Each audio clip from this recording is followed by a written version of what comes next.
जननीं शारदां देवीं रामकृष्णं जगद्गुरुं पादपद्मे त्वयोश्रित्वा प्रणमामि মুহুর্মুহু। পূজনীয় স্বামী লোকেশ্বরানন্দজির মহারাজের সম্পাদনায় রচিত শতরূপী সারদা গ্রন্থ থেকে পাঠ। পৃষ্ঠা সংখ্যা 143। শ্রীমা পঞ্চশিখার আলোকে।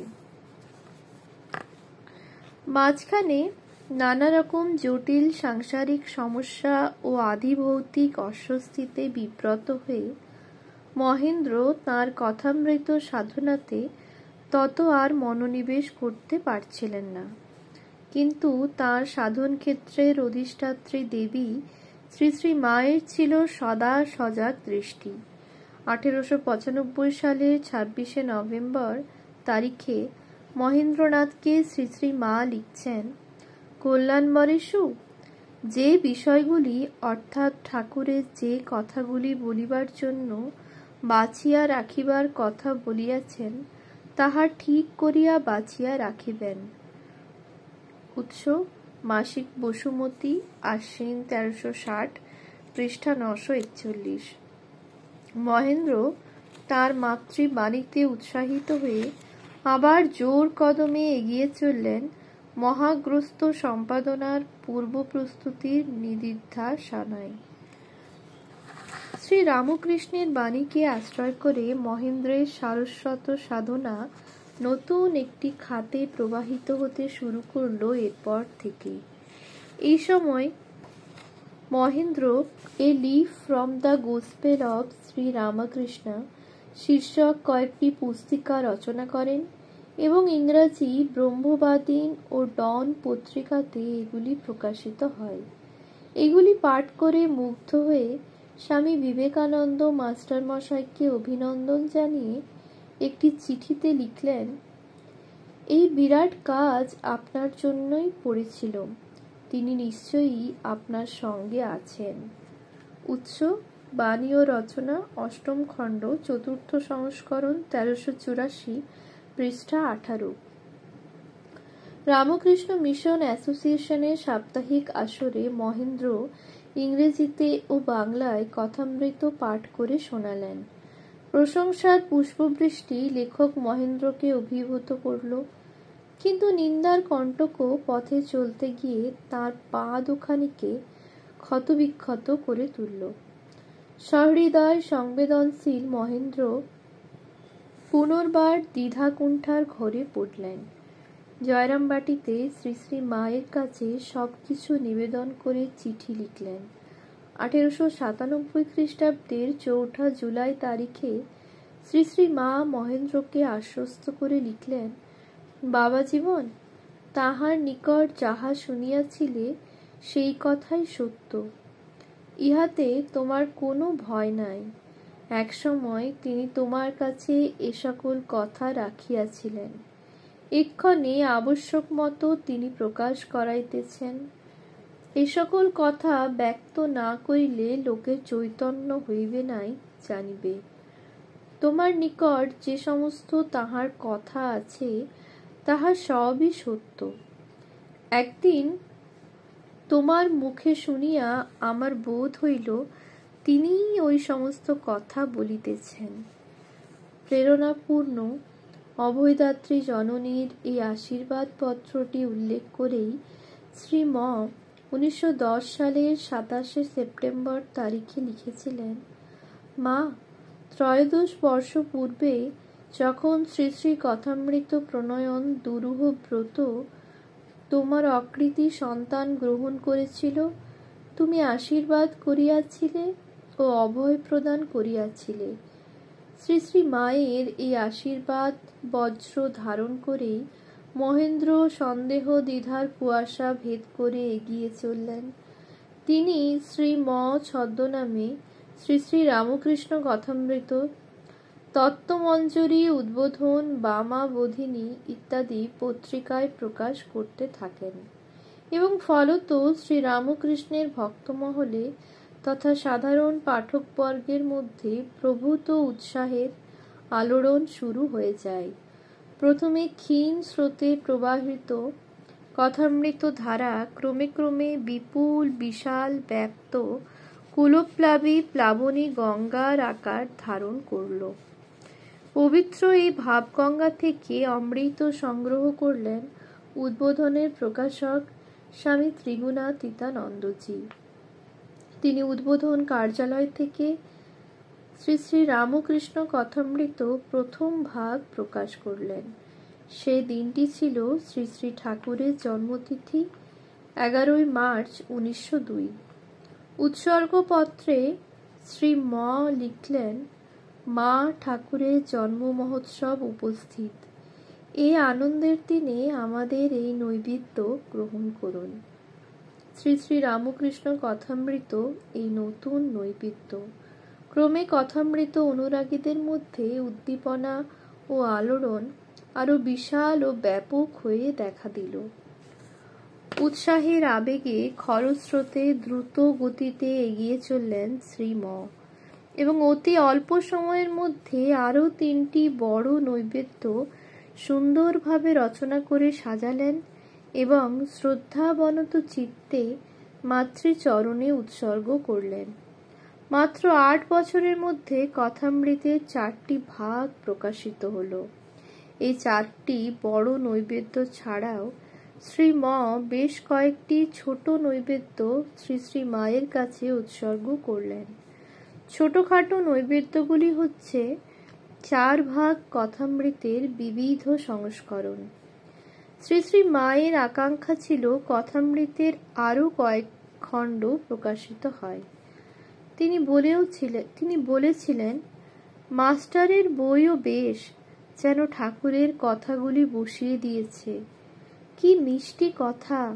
শুনেছি ওই রকম বই আরো 4-5 খণ্ড হতে পারে, এমন সব সংগ্রহ আছে।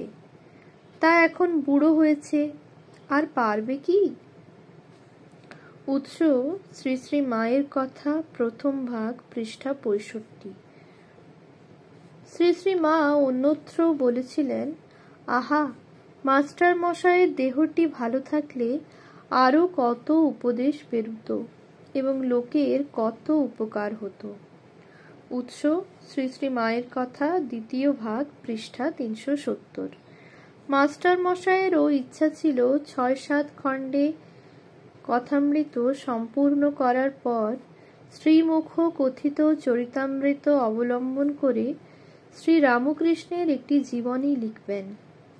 কথামৃতকার তার নিজের আকাঙ্ক্ষা পূর্ণ করে যেতে পারলেন না। শ্রী শ্রী মায়ের অপ্রকট হবার পরে এবং কথামৃতকারের নিজেরও প্রয়াণোত্তরকালে কথামৃত 5ম খণ্ড আত্মপ্রকাশ করে। এখানে উল্লেখ্য যে শ্রী শ্রী মা ছিলেন কথামৃত পাঠের নিত্য শ্রোতা ও যথার্থ সমজদার। তিনি কখনো কখনো কথামৃতের অন্তর্ভুক্ত তথ্যের উপর আলোক সম্পাদ করেছেন, তত্ত্বের ব্যাখ্যা বিশ্লেষণ করেছেন। কখনো বা কথামৃতে প্রকাশিত তত্ত্ব ও তথ্যসমূহের যাতে ভুল ব্যবহার না হয় সে বিষয়ে সাবধান করে দিয়েছেন। শ্রী শ্রী মায়ের কল্যাণী শক্তি যে তাকে সারা জীবন সর্বতোভাবে রক্ষণাবেক্ষণ করছিল সে বিষয়ে মহেন্দ্র ছিলেন নিঃসন্দেহ। শ্রী শ্রী মা একদিন কথামৃত পাঠ শ্রবণান্তে নিকুঞ্জ দেবীকে বলেছিলেন, বৌমা, বলো, আমি হাড় ভাঙা আশীর্বাদ করছি। এমনকি শ্রী শ্রী মায়ের লীলা সংবরণের পর মহেন্দ্র দিশেহারা হয়ে পড়লে শ্রী শ্রী মা মহেন্দ্রের স্বপ্নগোচর হয়ে তাকে শক্তি জুগিয়েছেন, সান্ত্বনা দিয়েছেন। শ্রী শ্রী মায়ের লীলা সংবরণের পরের বছর দেবীপক্ষের পঞ্চমীতে মহেন্দ্র একটি চিঠিতে লিখছেন, সেদিন স্বপ্ন দেখিলাম মা বলিতেছেন, তুমি আমার দেহত্যাগ যা দেখিয়াছিলে সে দেহ মায়িক। এই দেখো আমি সেই রূপেই রহিয়াছি। উৎস শ্রী শ্রী সারদা দেবী, পৃষ্ঠা 212।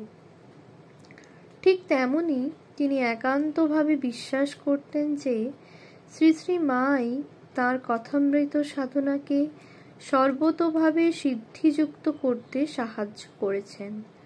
তাঁর কৃপাই সম্ভব হয়েছে এই অসাধ্য সাধন।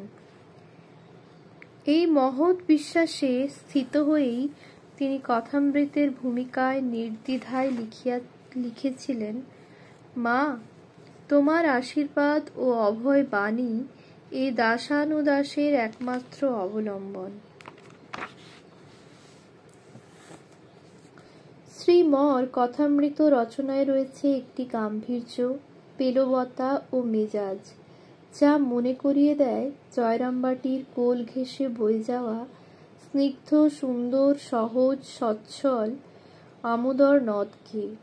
তত অধিক মনে করিয়ে দেয় জয়রামবাটি পল্লীতে শ্রী শ্রী মায়ের শান্ত, মধুর, পরিপাটি অথচ ঊর্ধ্বাঙ্গী জীবনচর্চা। বস্তুত কথামৃতের ভাব, ভাষা, ভঙ্গিমা, উপস্থাপনা সবকিছুর উপরই শ্রী শ্রী মায়ের প্রশান্ত, ক্ষমাসুন্দর, স্নিগ্ধ, স্বচ্ছন্দ জীবনাচরণের প্রত্যহের সুশৃঙ্খল দিনচর্যার মোহন প্রচ্ছায়া। শুধু কি তাই, 1911 খ্রিস্টাব্দ থেকে রামকৃষ্ণ ভাগবতের ব্যাখ্যাতা রূপে যেই মহেন্দ্র আবির্ভূত হয়েছিলেন, তার মধ্যেও গভীরভাবে প্রভাব বিস্তার করে রয়েছেন শ্রী শ্রী মা, যাকে নিবেদিতা একটি চিঠিতে লিখেছিলেন, সত্যই ভগবানের অপূর্ব রচনাগুলি সবই নীরব, তা অজানিতে আমাদের জীবনের মধ্যে প্রবেশ করে, যেমন বাতাস, যেমন সূর্যের আলো, বাগানের মধু গন্ধ, গঙ্গার মাধুরী। এইসব নীরব জিনিসগুলি সব তোমারই মতো। উৎস নিবেদিতা লোকমাতা, প্রথম খণ্ড, শঙ্করীপ্রসাদ বসু, আনন্দ পাবলিশার্স প্রাইভেট লিমিটেড, কলিকাতা, প্রথম সংস্করণ, 1968, পৃষ্ঠা 191। সত্যি আকাশ, জল, বাতাস, আলোর মতোই মাতৃসত্তার শুদ্ধ নীরবতা নম্র নিবিড়তায় যেন ছড়িয়ে আছে, জড়িয়ে আছে কথামৃতের পৃষ্ঠায় পৃষ্ঠায়, সর্বত্র সঞ্চারিত করে দিব্য লাবণ্যের অমৃত সুধা। এবং সেই বাতাবরণ নিত্য স্বাগত জানাচ্ছে সংসার তাপদগ্ধ লক্ষ মানুষকে, হাতছানি দিয়ে ডাকছে মুক্তির মন্দির ও সোপানতলে। রামকৃষ্ণ ভাগবত রচনা ও ব্যাখ্যার দুরূহ কর্মযোগ শেষ করে শ্রান্ত ক্লান্ত শিশুর মতো মহেন্দ্র নিবেদন করেন তাঁর প্রাণের আরতি, মাগো গুরুদেব, আমাকে এবার কোলে তুলে নাও। সত্যি অতঃপর একদিন মহেন্দ্র মায়ের কোলে ঘুমিয়ে পড়লেন। মহেন্দ্র চলে গেছেন এই মর্তভূমি ত্যাগ করে, কিন্তু ফেলে গেছেন তাঁর সাধনার ফল ফসল কথামৃত, যার অশেষ ভাব ব্যঞ্জনা ও দিব্য ফলশ্রুতির মধ্যে সর্বত্র অনুভব করা যায় শ্রী শ্রী মায়ের শক্তি, স্নেহ ও আশীর্বাদ। কথামৃতের মধ্য দিয়ে মহেন্দ্রের হৃদয় দ্বীপের উজ্জ্বল জ্ঞানশিখাটি আজও মাতৃচরণ প্রান্তে জ্বলছে এবং সংসার তাপদগ্ধ লক্ষ লক্ষ মানুষকে আত্মজ্ঞানাগ্নি দানে মুক্তির পথ দেখিয়ে চলেছে। পঞ্চদ্বীপের আরতি শেষ হয়ে গেছে কবে, পঞ্চশিখা নির্বাপিত, কিন্তু পঞ্চশিখার আলোক বন্দনায় নানা রূপে সমুদ্ভাসিত হয়ে উঠেছিল যে বিশ্ববিমোহিনী জগজ্জননীর মাতৃমূর্তিখানি ভক্তের হৃদয়ের চিত্তচেতনায় ভাস্বর হয়ে আছে তা শাশ্বত কালের জন্য। ओम शांति शांति शांति। हरि ओम तत्सत्। श्री राम कृष्णार्पणमस्तु।